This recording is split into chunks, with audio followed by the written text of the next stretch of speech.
Ada pemandangan menarik di sejumlah titik di kawasan Renon Denpasar, Selasa 8 Februari. Sejumlah spanduk menjadi perhatian masyarakat yang melintas di depan kantor Gubernur Bali, Pos Polisi Bundaran Renon, dekat Jaya Saber Rumah Jabatan Gubernur Bali hingga di jalan masuk menuju Jalan Drupadi dekat kantor MDA Bali. Spanduk tersebut bertuliskan, Majelis Desa Adat segera tarik SE nomor 9 SE MDA Provinsi Bali garing 12 garing 2021 tahun 2021 tentang pembuatan dan pawai ogoh-ogoh. Giliran COVID-19 meningkat, jangan lepas tangan. Spanduk itu diduga ditujukan kepada MDA Bali agar tidak lepas tangan terkait SE tentang pembuatan dan pawai ogoh-ogoh yang dikeluarkan akhir 2021. Karena dinilai provokatif, spanduk tanpa tuan tersebut diturunkan personel Satpol PP Provinsi Bali.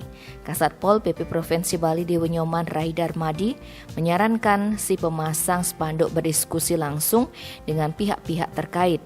Terlebih spanduk yang sifatnya provokatif dipasang di fasilitas publik, kalau sesuatu yang berhubungan dengan publik seharusnya sesuai prosedur.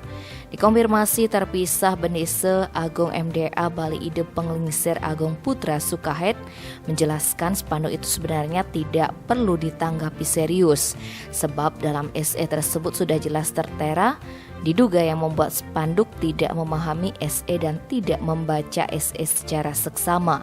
Ide Penglingsir Sukahet memaparkan hasil koordinasi dengan MDA Kabupaten Kota Sebali tadi, SE 009 MDAP Bali tentang pembuatan dan pawai ogoh-ogoh sudah ditindaklanjuti di masing-masing kabupaten dengan rakor jajaran MDA kabupaten dengan MDA kecamatan dan desa adat di wilayah masing-masing.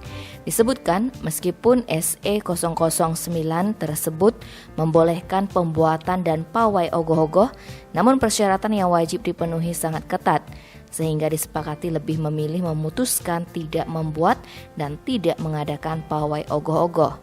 SE itu juga sudah jelas bahwa pembuatan dan pawai ogoh-ogoh mencermati situasi kasus terkini, sehingga pawai disepakati tidak dilakukan.